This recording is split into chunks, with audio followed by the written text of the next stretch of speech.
ইসলামী পত্রিকা আয়োজিত আজকের এই প্রথম সাময়িক পরীক্ষার ফলাফল ঘোষণা ও অভিভাবক সমবায়ের সম্মানিত মাদ্রাসা পরিচালক মহোদয়, শিক্ষক শিক্ষিকাবৃন্দ ও আমার সমবয়স্ক শিক্ষার্থী অভিভাবকবৃন্দ, আসসালামু আলাইকুম ওয়া রাহমাতুল্লাহি ওয়া বারাকাতুহু।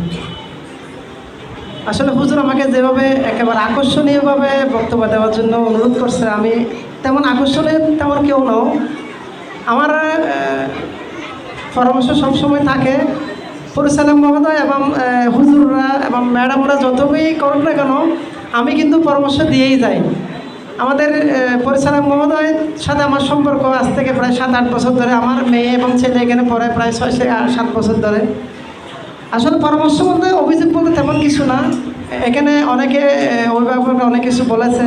আমি গতকাল হুজুরকে ম্যাডামদেরকে SMS-এর মাধ্যমে অনেক কিছু রিপ্লাই দিয়েছি, পরামর্শ বলেন বা যাই বলেন না কেন। তো বিষয়টা হবে আসলে এখানে পরামর্শ দিয়েও আপনাকে অনেক দূর নিয়ে যেতে পারে। আমি এই মুহূর্তে তেমন কিছু বলবো না। একটা বিষয় বলবো, যেহেতু এখন গরম পড়তেছে, অনেক পরামর্শ দিয়েছি আমি, হুজুর জানে। এখন যেহেতু গরম পড়তে, সেটা ডিপেন্ড করবে। অনেকে বলছে ক্লাস বন্ধ রাখতে, অনেকে বলছে অর্ধেক করতে, অনেকে বলছে সময় কমাইতে, অনেকে বলতে বন্ধ দিতে, আবার অনেকে বলছে খোলা রাখতে। এখন আসলে বিষয়টা হবে পরিচালক মহোদয়ের উপর। আমিও বলছি, আমিও কাউকে পরামর্শ দিয়েছি, সেটা হচ্ছে ক্লাস টাইম কমাইয়ে সব ক্লাস ঠিক রাখতে। আবার বলছি ক্লাস টাইমকে অল্টারনেট করতে, বাংলার সাথে ইংরেজি দিয়ে, গণিতের সাথে বিজ্ঞান দিয়ে, সমাজের আরবির সাথে আরবি দিয়ে অল্টারনেট করতে, অর্থাৎ অর্ধেক ক্লাস করতে। 8টা ক্লাস হলে 4টা করবে, অথবা টাইম কমাই দিতে।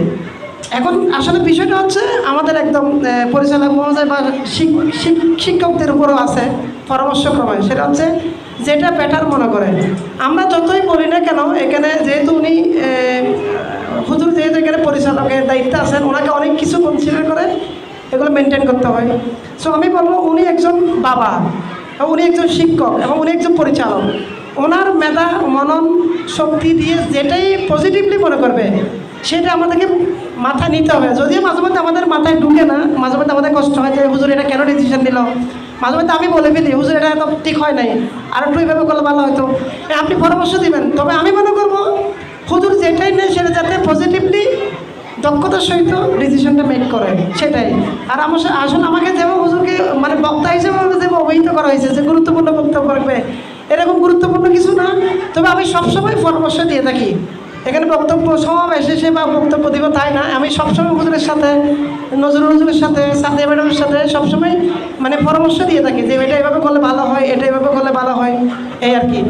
তাই সবার সুস্থতা কামনা করছি। আজকের অনুষ্ঠানে সফলতা কামনা করে, সবার সুস্থতা কামনা করে আমি এই পর্যায়ে সংক্ষিপ্ত বক্তব্য এখানে শেষ করছি।